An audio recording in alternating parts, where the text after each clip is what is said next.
If you're lying in bed right now, doing that thing where you try really hard to fall asleep, congratulations, you're doing the one thing that keeps you awake. That's a bold claim. People can't sleep because they're stressed, overstimulated, hormonal, caffeinated, lots of reasons.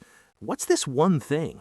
The one thing is forcing sleep, efforting, negotiating with your brain like, come on, sleep, sleep, sleep.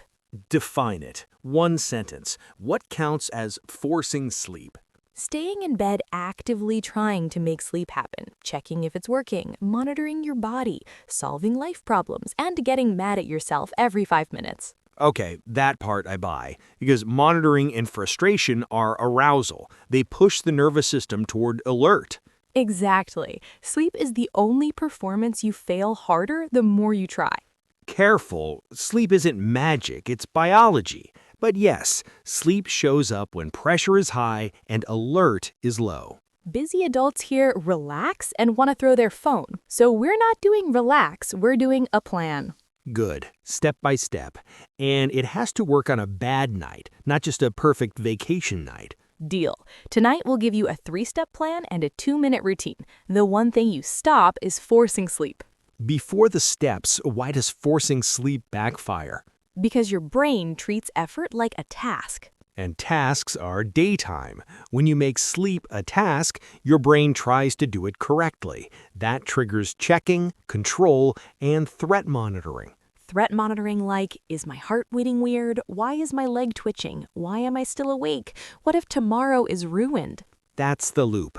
You're not broken. Your system is doing its job, staying alert when it senses problem. And your bed becomes the meeting room where you hold emergency board meetings at midnight. So the goal is to stop training your brain that bed equals problem solving. Yes, we reteach your brain bed equals sleepy, not effort. Now the plan.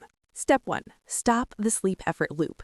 Translate. Rule. If you're awake and you can tell you're trying, get out of bed. People hate that. They think getting up will wake them more. They also think staring at the ceiling while spiraling is restful. It's not. Here's the mechanism. You want strong association between bed and sleepiness.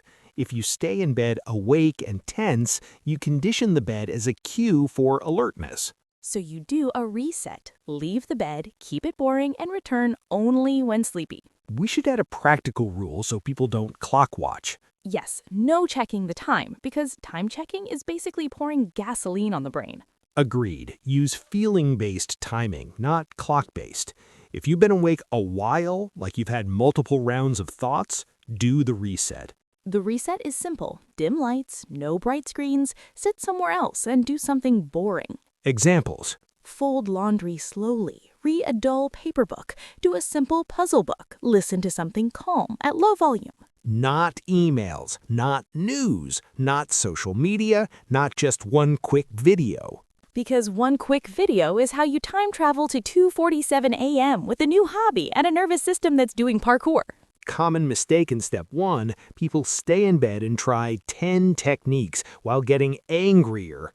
Or they get up and turn on bright lights and start cleaning the kitchen like it's a productivity montage. Right. Your goal is low stimulation, not productivity. Step 2. Downshift the body fast. You're going to say breathing. Everyone says breathing. Yes, and everyone does it like they're trying to win a breathing contest. Breathing can help, but only if it lowers arousal. That usually means longer exhales, less effort, and no, am I doing it right? Here's the downshift. 2 physiological sighs. Inhale through the nose, then add a tiny second inhale, then long exhale. That's 1. Do it twice. Then shift to inhale gently, exhale longer, like 4 seconds in, 6 to 8 seconds out.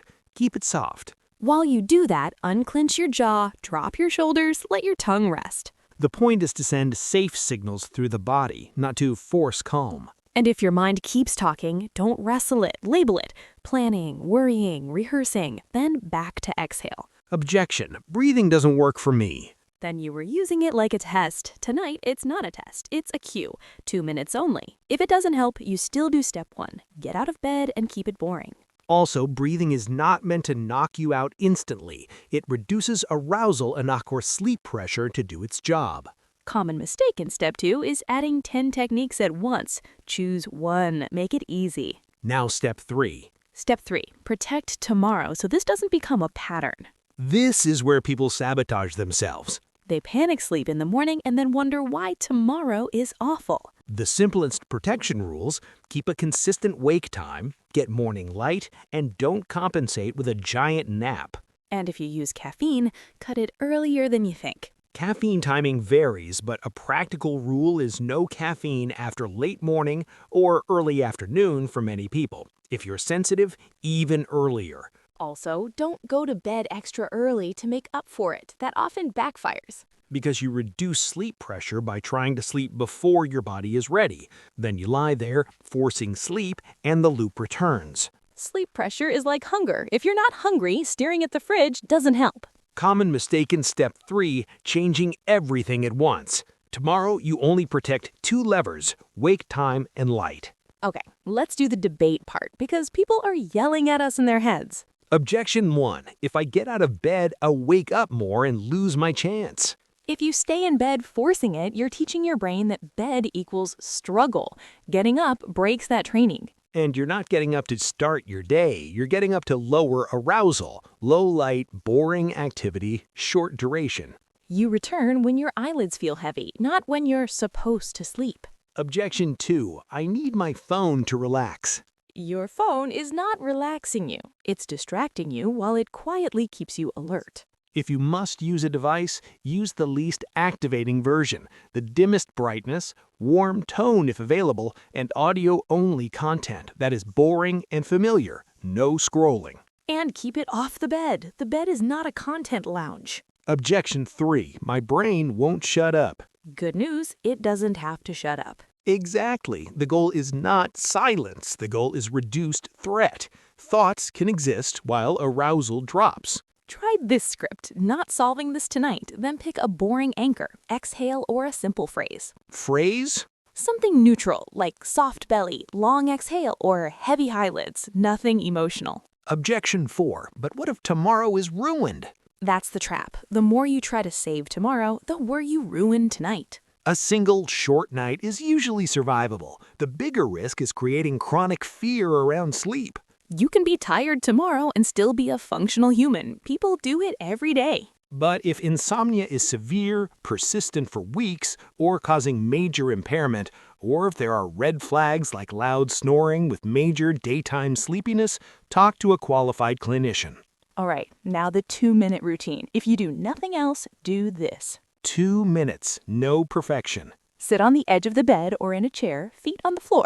Lights low. If you can, don't look at the clock. First, 2 physiological sighs. Inhale, tiny top-up inhale, long exhale. That's 1, do it twice. Then 5 slow breaths. Gentle inhale, longer exhale. On each exhale, soften your face, unclench your jaw, drop your shoulders. If your mind keeps talking, don't wrestle it. Label it. Planning, worrying, rehearsing. Then back to exhale. After 5 breaths, ask one question. Am I sleepy enough to return to bed? If yes, go back and make the bed a sleep-only place. No scrolling, no problem solving. If no, do step 1. Leave the bed and do something boring in low light until sleepiness comes. That's it. Not heroic, not perfect, just consistent. Now, quick recap, because people forget everything the moment they're tired. Recap: stop forcing sleep. If you're awake and trying, get out of bed and keep it boring. Downshift with long exhales. Protect tomorrow with wake time and morning light. And if you do use caffeine, cut it earlier than you think. And if you dabble in caffeine, cut it earlier than you think. And your 7-day challenge. For 1 week, do the same rule every night. If you're forcing it, you reset. No negotiating. This is educational, not medical advice. If symptoms are severe, sudden, or worrying, please speak to a qualified clinician. If this helped even a little, keep going. Sleep isn't a skill you do, it's a state you allow by stopping the one thing that blocks it. Next episode, we'll talk about what to do when your mind races and how to interrupt the loop without turning bedtime into a self-improvement project.